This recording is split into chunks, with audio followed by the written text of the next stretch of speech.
Sa bawat isa sa atin, may mga sandaling nagkamali tayo at nagkasala. Ang bigat ng ating mga kasalanan ay madalas na nagpapabigat din sa ating mga puso na parang walang kapatawaran at pag-asa na naghihintay sa dulo. Ngunit sa kabila ng lahat ng ating mga pagkukulang at pagkakamali, ang Diyos ay laging nandiyan, handang magpatawad at magbigay ng bagong simula. Sa ating paglalakbay sa buhay, mahalagang malaman na gaano man kalalim ang ating mga kasalanan, ang kanyang pag-ibig at awa ay laging mas malalim. Ang kapatawaran ay hindi lamang isang konsepto kundi isang pangako ng Diyos sa atin. Sa ating pagninilay, naway maunawaan natin ang kahalagahan ng paghingi ng tawad at pagtanggap sa kanyang walang hanggang pagmamahal at kapatawaran. Magsimula tayo ngayon sa pag-unawa na may kapatawaran at pag-asa para sa lahat.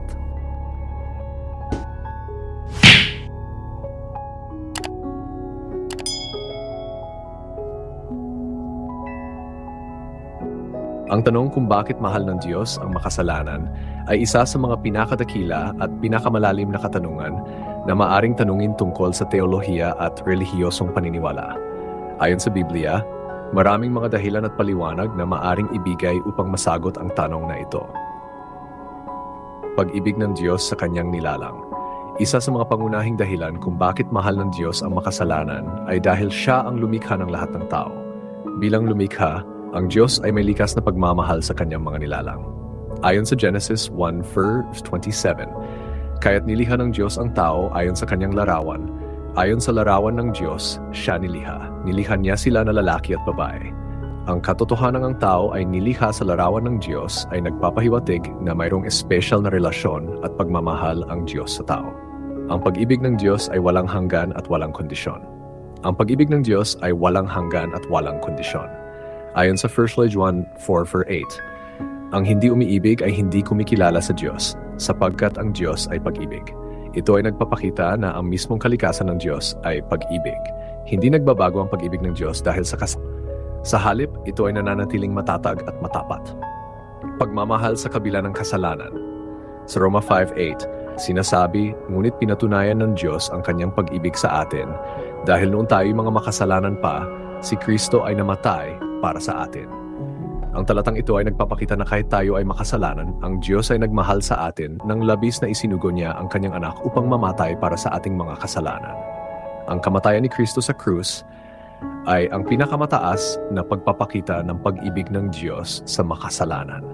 Ang layunin ng pag-ibig ng Diyos. Ang layunin ng pag-ibig ng Diyos ay hindi lamang upang ipakita ang kanyang pagmamahal, kundi upang dalhin ang tao sa kaligtasan.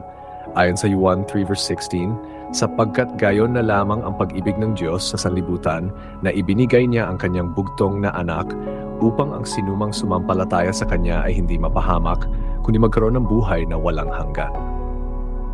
Ang pag-ibig ng Diyos ay may layunin na iligtas ang tao mula sa kapahamakan at bigyan ng buhay na walang hanggan, pagbibigay ng pag-asa at pagbabago. Ang pag-ibig ng Diyos sa makasalanan ay nagbibigay ng pag-asa at pagkakataon para sa pagbabago. Sa 2 Corinto 5:17 sinasabi, kaya't kung ang sinuman ay na kay Kristo, siya ay isang bagong nilalang. Ang mga lumang bagay ay lumipas na. Narito ang lahat ng mga bagay ay naging bago. Ang pag-ibig ng Diyos ay nagbibigay ng pagkakataon sa tao na magbago at magbalik loob sa Kanya. Ang pag-ibig na ito ay nagbibigay ng inspirasyon at lakas upang talikuran ang kasalanan at mamuhay ng may kabanalan. Pagpapatawad at pagpapalaya. Isa pang aspeto ng pag-ibig ng Diyos ay ang kanyang pagpapatawad. Sa 1 John 1:9 sinasabi, kung ipahayag natin ang ating mga kasalanan, siya ay tapat at banal na magpapatawad sa ating mga kasalanan at lilinisin tayo mula sa lahat ng kalikuan. Ang pag-ibig ng Diyos ay nagbubunga ng pagpapatawad. Ang tao, kahit gaano pa siya makasalanan, ay may pagkakataong mapatawad at malinis mula sa lahat ng kanyang mga kasalanan. Pag-ibig na nagpapakita ng kanyang biyaya. Ang pag-ibig ng Diyos ay nagpapakita rin ng kanyang biyaya. Sa Efeso 2:8-9, sinasabi, sapagkat sa biyaya kayo'y naligtas sa pamamagitan ng pananampalataya, at ito'y hindi sa inyong sarili, ito'y kaloob ng Diyos, hindi sa pamamagitan ng mga gawa, upang ang sinuman ay huwag magmapuri. Ang kaligtasan ay isang kaloob na ibinibigay ng Diyos dahil sa kanyang biyaya, at ito ay isang pagpapakita ng kanyang pag-ibig. Ang pagtawag ng Diyos sa pagbabalik loob. Ang Diyos ay patuloy na tumatawag sa mga makasalanan upang magbalik loob sa Kanya. Sa Ezekiel 33 verse 11, sinasabi, "Sabihin mo sa kanila, buhay ako, sabi ng Panginoong Diyos, ako'y walang kaluguran sa kamatayan ng masama, kundi ang masama ay tumalikod mula sa kanyang lakad at mabuhay.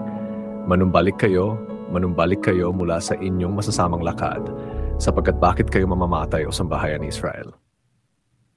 Ang pagtawag ng Diyos sa tao na magbalik loob sa Kanya ay isang tanda ng Kanyang walang hanggang pag-ibig at habag. Ang kaharian ng Diyos ay bukas para sa lahat.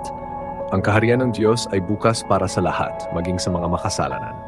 Sa Lucas 15:7, sinabi ni Jesus, "Sinasabi ko sa inyo na gayon din magkakaroon ng higit na kagalakan sa langit dahil sa isang makasalanang nagsisisi kaysa sa 99 na taong matuwid na hindi nangangailangan ng pagsisisi.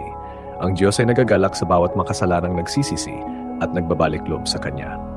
Ang buhay ni Jesus bilang halimbawa. Ang buhay ni Jesus ay isang halimbawa ng pag-ibig ng Diyos sa makasalanan.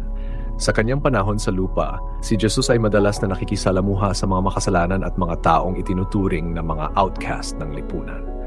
Sa Marcos 2 verse 16-10 sinabi, "At nang makita ng mga eskriba at ng mga fariseo na siya'y kumakaing kasalo ng mga makasalanan at mga maniningil ng buwis, sinabi nila sa kanyang mga alagad, 'Bakit kumakaing kasalo ng mga maniningil ng buwis at mga makasalanan ang inyong guro?'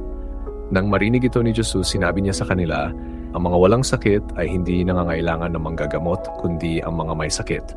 Hindi ako naparito upang tawagin ang mga matuwid, kundi ang mga makasalanan.'" Ang halimbawa ni Jesus ay nagpapakita na ang Diyos ay nagmamahal at nagmalasakit sa mga makasalanan. Konklusyon. Sa kabuuan, ang pag-ibig ng Diyos sa makasalanan ay isang napakalalim at napakadakilang misteryo na ipinahayag sa buong Biblia. Ang Diyos bilang lumikha ay may likas na pagmamahal sa kanyang mga nilalang. Ang kanyang pag-ibig ay walang hanggan at walang kondisyon, at ipinakita niya ito sa pamamagitan ng pagpapadala ng kanyang anak na si Jesu Kristo upang mamatay para sa ating mga kasalanan. Ang pag-ibig ng Diyos ay may layuning iligtas ang tao, magbigay ng pag-asa at pagkakataon para sa pagbabago, at magbigay ng pagpapatawad at biyaya. Ang Diyos ay patuloy na tumatawag sa mga makasalanan upang magbalik loob sa Kanya, at ang Kanyang kaharian ay bukas para sa lahat.